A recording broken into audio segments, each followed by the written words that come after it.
Alright folks, so what is up? This is One Big Bugger and I am coming at you with something new, something a little different. That's Magic the Gathering Duels of the Planewalker 2014. I know this has been out for a little while, but this is something that I have been thinking about on and off, and I actually have it on my Kindle Fire and I really enjoy playing it. And so I wanted to do this despite the fact of how my recent feelings have been going about posting certain things. Like, I haven't brought back Dust. I haven't brought back Rogue Legacy because, quite honestly, not many people are watching those videos. Normally, I don't mind that. I don't mind that not many people are watching them, but it's kind of come into my thought process that I want to entertain people. And if not many people enjoy or want to watch Dust and Rogue Legacy, then I kind of feel like it's a waste of my time to do it. And it has nothing to do with making money. I'm not here to make money. If I make a lot of money doing this, if I get popular, great. But if not, then so be it. But I'm still want to be a bit of an entertainer.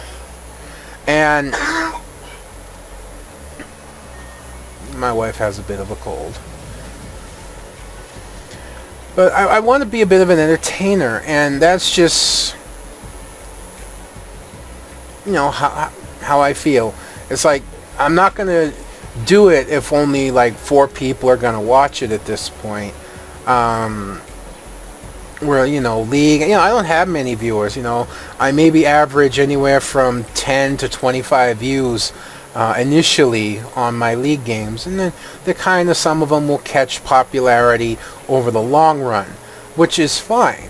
But I don't, it's just the way I feel. I don't know how to explain it other than that. I want everyone who's subscribed to me to enjoy what I put out, but Magic is something a little different. It's something that I've always enjoyed, something I've always played, and it's a little bit dangerous for me because I've been in and out of it, and I spend a hell of a lot of money on it the few times I've been in it, because I'm very addicted to collecting, and that's not somewhere I want to go, But in Planeswalker, you can avoid all that by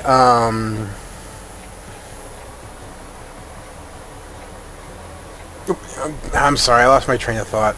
In Planeswalker, you avoid all that collecting because the cards are pre-built, and you can only add cards in and take cards out that are lock or unlockable with the deck. And anything that you want to pay to unlock and all that, there's not a lot of collection to it. And I've never paid. I've played Planeswalker 2011 and 2012 and 2013. So I think it was 2011, maybe it's 2012, 2013. Either way.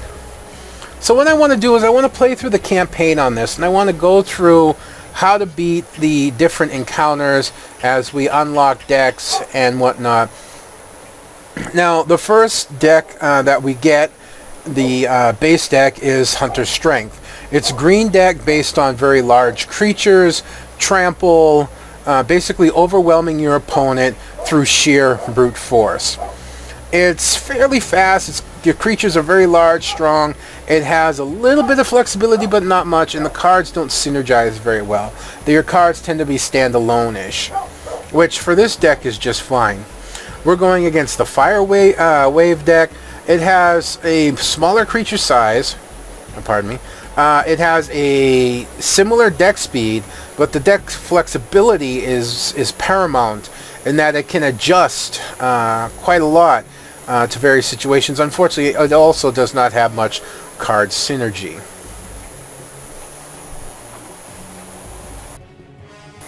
I don't know how the volume in this is going to be. I'm just sort of testing it. This is the tutorial, but I skipped over the basic tutorials. You have to play this one. So let's see. We have a good starter creature. I'm not very fond of the Gloom Widow, but it's there. Good card, but take a lot. Plus, we have a land search. So this is a good hand to start off on.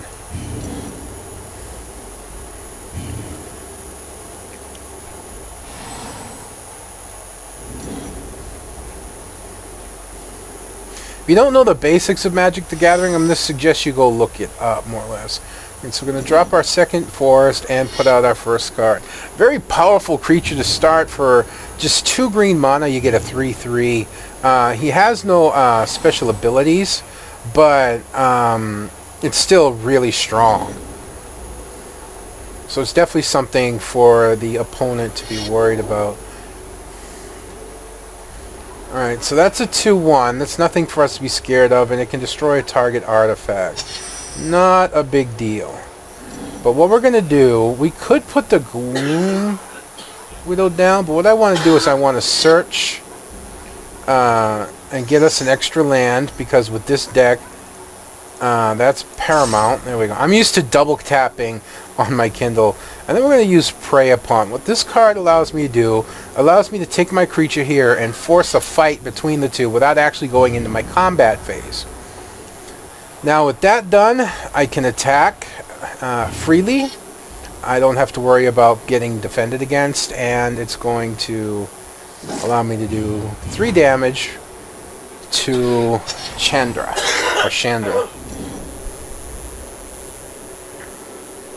So I do have the edge right now with that land search. Oh, she's going to burn away. She's going to use her direct damage, but that's fine. That's fine. We have the Gloom Widow here, which is another 3/3. The thing with the Gloom Widow, though, it can only block flying creatures. It can't block ground creatures.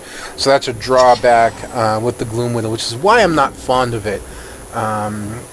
It's effective if you're coming up against decks that use a lot of flying creatures, like blue decks and whatnot. Now this is a strong card. Oak Form. Enchanted creature gets +3/+3, and it only costs 3 mana. It's a very powerful card. It's going to turn our Gloom Widow into a 6/6 monster. And this is where this deck starts to come into play.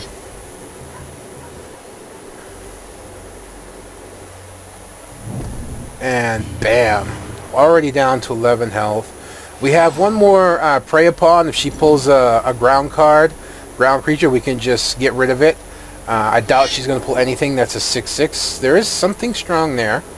It's a 4/1, and she can sacrifice to deal 4 damage to target creature. She can only activate this ability when there's sorcery. Now that is a little dangerous. But what I can do is I can play Overrun. Now normally you want to play this when you have a lot of creatures, but we're still going to turn our beast into a 9/9. And then we can use Prey... Oh no, we can't. We're out of mana. Oh well. I wanted to use Prey Upon. I thought I had 1 more mana, but this works as well. Just chunking out 9 damage from her. If she decides to block, it'll only block 1 damage, and she doesn't. She takes 2. So that was very, very good. This match should be over pretty soon. And we'll suffer 4 damage. Not a big deal. And she's going to play a Rod. Every time she casts a red spell, which her deck's all red, she's going to get health, including lands. And what do we have here? Deals 3 damage divided among 1, 2, or 3 target creatures or players. Interesting. She's looking to... Yeah, she's going to sacrifice. She's going to kill our Gloom Widow. So, good play on her part. Plus, she gained a little bit of health. And unfortunately, right now, we have nothing we can do. Everything is way over our casting, or we have nothing to use that on. So this match is going to go a little bit longer, unfortunately. So she has a 2/2 out. It has Flying Haste, which means she's going to attack right away. And if it goes into the graveyard, but she hurts me, it can come back to her hand. So right now, things are not looking favorably in our position. We need to draw a creature, and we need to draw it right away. Because she can put out some sizable creatures. And there we go. The Gloom Widow again. So we got another Gloom Widow, which is fine. And we are going to use Prey Upon, and we're going to get rid of her Phoenix, or whatever it is. And she's going to deal damage to the Gloom Widow, and that's going to screw me over. She would have done that anyways, so better she use that on the Gloom Widow than on me, because I still have a chance to pull the needed mana or the needed creature to finish her off. So yeah, this could come down to just a bad draw, which unfortunately happens. And again, just no mana, too many big creatures. I mean, we're close. 1, 2, 3, 4, 5, and we need 7. Yeah, we need to draw a creature more than we need to draw mana. There are some good creatures in here we can draw. There's a 2/1, and she's gaining health back at an accelerated rate. It's not really helping us at this point. All right, that's a really lucky draw. This is the Sentinel Spider. It's a 4/4 Vigilance. Vigilance means that when it attacks, it doesn't tap, so it can attack and then it can block on the next turn. It's very, very powerful find. Definitely saves our bacon right at about this point. Unfortunately, I really should have saved that Overrun card for when I've had more creatures. We are going to play Primitive Bounty. What Primitive Bounty does, whenever I cast a creature spell, I get a 3/3 beast on the field. Or whenever I cast a non-creature spell, I can put 3+1/+1 counters on a target creature I control. Whenever a land enters the battlefield, I get 3 life. So, really strong card in my favor. Unfortunately, we can't attack. Well, I could attack, but if I did, she would end up killing my spider, and just with these two. And she's going to come with everything. We're going to block the flyer, because that's all we can do, and we're going to take 3 damage. Hopefully she doesn't have enough to kill me. If she has like a fire axe right now, we're toast. She does have 1 card in her hand, and it's another goblin. We're getting really low. You know, we are in danger. I actually hope to draw another land at this point. That helps a little bit.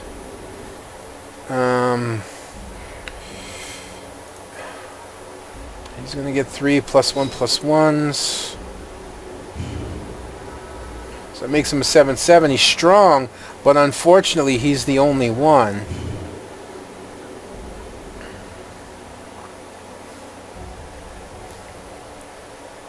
I don't know if I'm going to survive next turn or not. She is going to block, which means she's going to do another damage to me. Yeah, I kind of figured that was coming. And I'm down to only 3 health. If she doesn't kill me, I can survive a turn. If I get a land, it's going to go heavily in my favor, as I will gain 4 health. And I'll be able to drop one of these bad boys down. So to be a really big boon in my favor. However, if she's drawn a direct damage card, I am pretty much in trouble. She's drawn another flyer. That's good. So she can go find a land. But that's all she has, so that's not terrible. And we do have a creature, which is helpful. So that gives us a 3/3 beast and an extra health. Now, unfortunately, I really can't afford to attack, because if I do, she'll use this goblin to kill my wolf. Because when this goblin dies, it does 1 damage, and that will unfortunately kill my wolf. Now, the Sacred Wolf, he's a 3/1 for 3. I don't quite like this card. Plus, he's hexproof. Hexproof means she can't direct damage him. You can't do anything to him. She's going to try and hit me with a flyer, and that's just not going to work.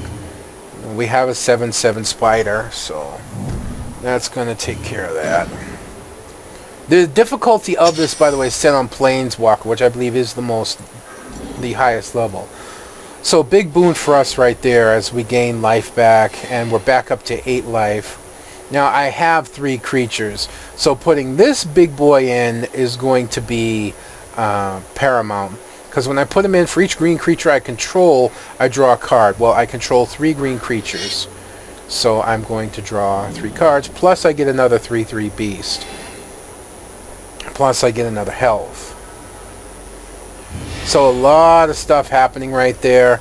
You see, I get all kinds of beautiful stuff here. I get another oak form, which will be really helpful. I can't put it on my wolf like I'd like, but it's still very, very helpful. We'll hold those back, Because see, these two can defend, which is what I'm really concerned about. I don't know, actually. She can use her Goblin on my wolf. Now think about it. I don't know if you can use creature targeted abilities on a hexproof. You know, I've been out of Magic long enough that I don't know like that. And she's just going to block the spider, so we'll get 3 free damage on her. And no, she's going to target me. That's beautiful, actually. This just destroys target non-creature permanent, which means I can destroy this. I could destroy her land if there was like a point to it. I'm going to destroy that, quite frankly. This guy, target creature control gains haste till end of turn. He's really good for when you summon creatures. Oh my, pardon me. Alright, so what I'm looking to do now is get this in. It's a 7/7 trample, plus I have to play with the top of my card revealed. And I may cast the top card of my library if it's a creature card. So we want him into the field because he's trample. And I'm pretty sure next turn I'm going to end this. I mean, I could end it now, most likely.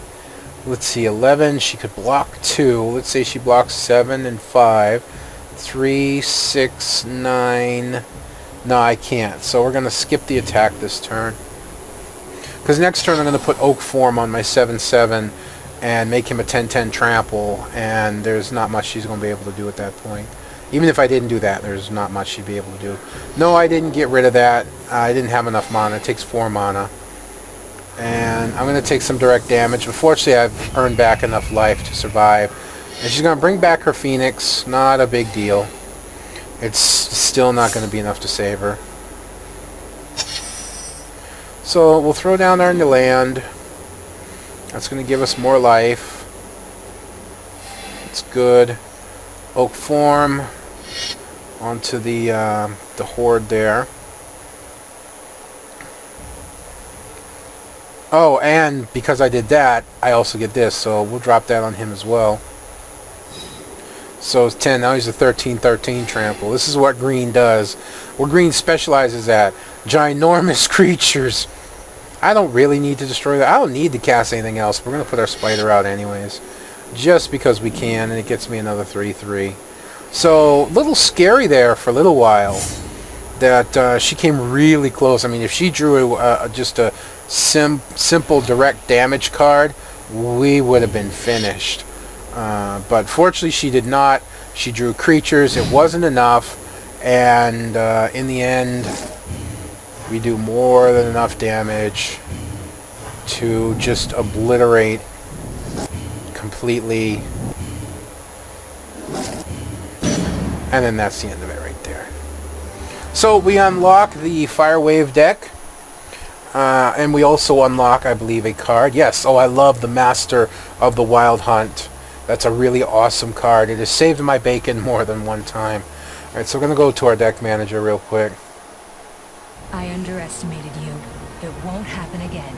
Hopefully you can hear this. If not, like I said, I'll have to adjust the game volume. Because I have my volume turned like way down so I don't hear echoes. A Death Mage on Ravnica. A Dragon Mage of Jormungandr. A Pendant from Innistrad. An Elf Shaman of Zendikar. So how about some adventure?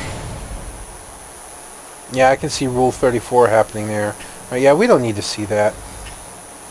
Nice deck manager. Yeah, in-game ads. Yeah, not happening.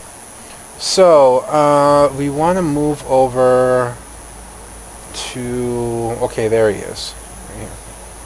So, I don't want to get rid of the trolls. Because he's a 4. So, I want to get rid of something either higher... I could go lower, but there's no point.